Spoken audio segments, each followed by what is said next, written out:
People get sick. The dog goes out in the street and gets hit.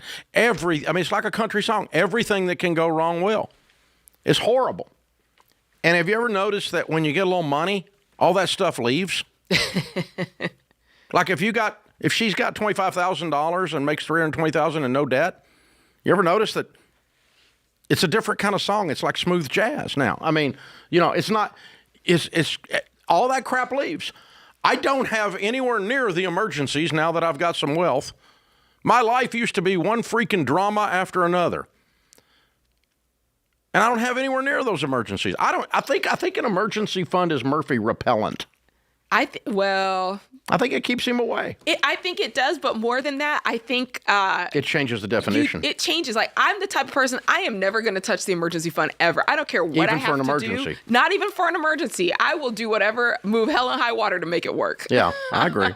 That's Sharon. We have an emergency fund for our emergency fund. Yeah. So we never touch it. It's like that. But here's the other thing is this. When you got a little margin in your budget, a flat tire, you just fix it. You just cash flow it. But when you're broke, a flat tire is an emergency. The alternator goes out on the car. It's $500, $400. You just fix it. You don't think anything about it. It's not an emergency anymore. But when you're broke, every little thing like that is like, oh, God, the world's coming to an end. And blah, blah, blah, blah. And the drama queen's doing a dance between your ears. Uh-huh. I mean, it's just like, but yeah. So it's very interesting that the overarching thing of what I'm saying is when you get a little bit of money and you have a system, and you're not just cold hard broke, your anxiety level just goes way down because the drama goes way down. But if you get a little bit of money and you don't have a system, you're going to be looking up, then you're going to be back to having no money again. That's why a third of people who make $250,000 or more are living paycheck to paycheck because they thought they could out-earn their stupidity. Ooh, I tried it. It doesn't work. Maybe my stupid was just bigger than my income, but I tried it. It didn't work.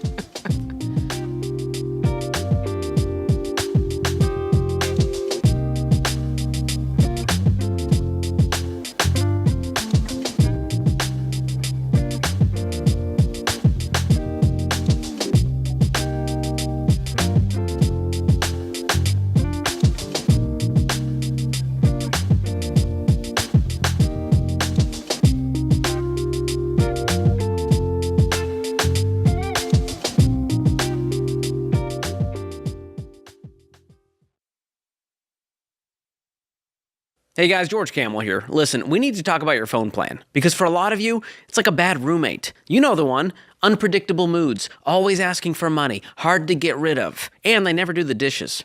And that's what the so-called big wireless carriers are like. They're counting on you overpaying forever. But Boost Mobile flipped the script. You can unlock up to $600 in savings per year over the big guys when you switch to Boost Mobile on their unlimited plan. There's no contracts, no hidden fees, and no surprise emails saying, hey, your bill went up because reasons.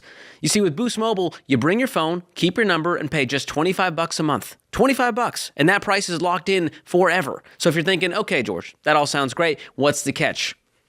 There isn't one. Boost Mobile backs it up with a 30-day money-back guarantee, which means you can try it without feeling trapped. People, kick the bad roommate out. Head to boostmobile.com/Ramsey to make the switch today. That's boostmobile.com/Ramsey. Based on average annual payment of AT&T, Verizon, and T-Mobile customers compared to 12 months on the Boost Mobile Unlimited plan as of January 2026. See website for full details.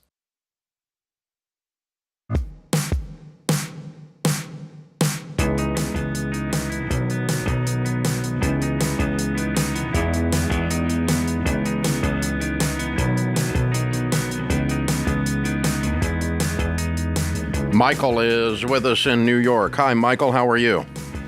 Hello, Dave. Thank you so much for taking me. Sure. What's up? I appreciate it. I'm 52 years old, basically starting over. I had some major health issues, and I've been permanently disabled for the last 16 years. Whoa. Yeah, I've got the skills to rebuild a high-income trades business, but I'm also gaining traction as a published writer. If you were me, where would you put your focus for the next year? What was the nature of your disability, and how have you overcome it?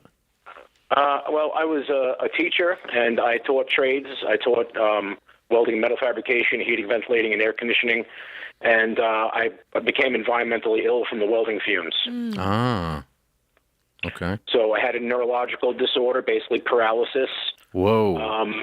And I I've learned about juicing and things like that, and that kept me alive. And I had, thank God, a long-term disability policy that paid me my salary all these years. And about a year and a half ago, they offered me a settlement. I didn't take it. And then I looked at my wife one day and I said, I can't live like this anymore. And I decided to call the insurance company. They offered me the same settlement. I decided to take it. And I took some radical responsibility, and I lost 40 pounds. I got off oxygen, and I got a clean bill of health from my doctor, and I'm ready to rock and roll. Wow. Yeah. So the nature of the disability is completely healed and gone.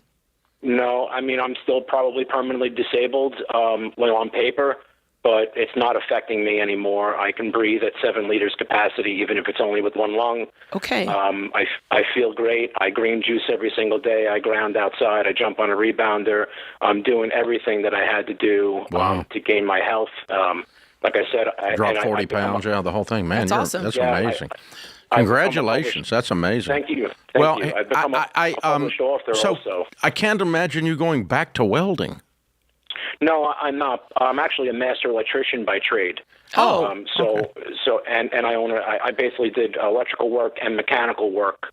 So I was planning on maybe starting there with a service business, just a high-end business, basically myself. Why wouldn't you? While I write.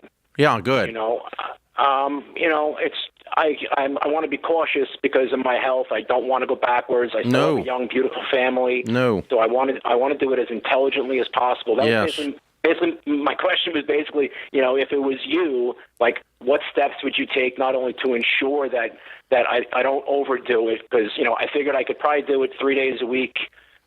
6 to 8 hours a day. And, I think you are an expert at monitoring the metrics that are associated with your health. You've rattled them off to us. It's been the sole focus of your last decade, and I don't think you're going to overdo it, because I think the instant you do, you're going to know it. That's very true. And it's not a permanent thing. It just would be fatigue, and you'd say, okay, I got to take a week off, or I got to slow down back to 2 days instead of 3, or you're going to know. The metrics are going to talk to you because you're doing such a good job of managing your health so intentionally. Congratulations. So, yes, I think the electrician thing is a very good paying gig. It's 100% predictable that you're going to go get some money, where the publishing is very hit or miss, and as you know, it takes a while to get it moving. And so I think your foundational underpinning is the electrician, and then the icing on the cake, the gravy on the biscuit, is the publishing stuff. And if the publishing stuff finally takes off enough that you never have to do the electrician again, so be it. That's awesome. Is the primary drive for you financial or personal fulfillment at this point? At this point, financially, I don't have to worry about money at all. Everything I own is paid. Everything I own for is completely paid for. My home, my cars. I have a brand new truck that's paid for, so I can use that to start work. I mean, I don't want to buy a van right away. No, I want to build up to a van when I have the cash to buy it. Right, good. That's just the kind of person I am.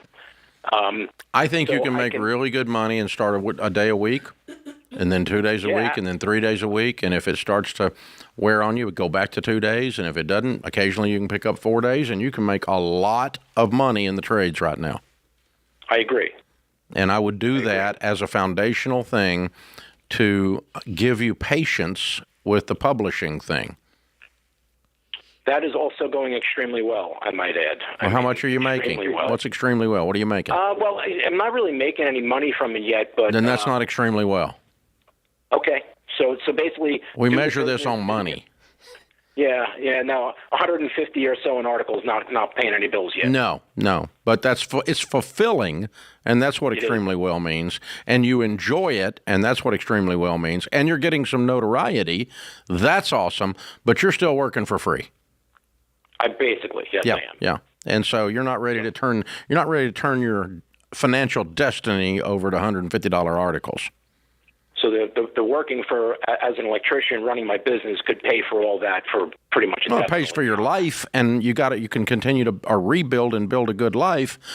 And then again, if the publishing's ever, the income from publishing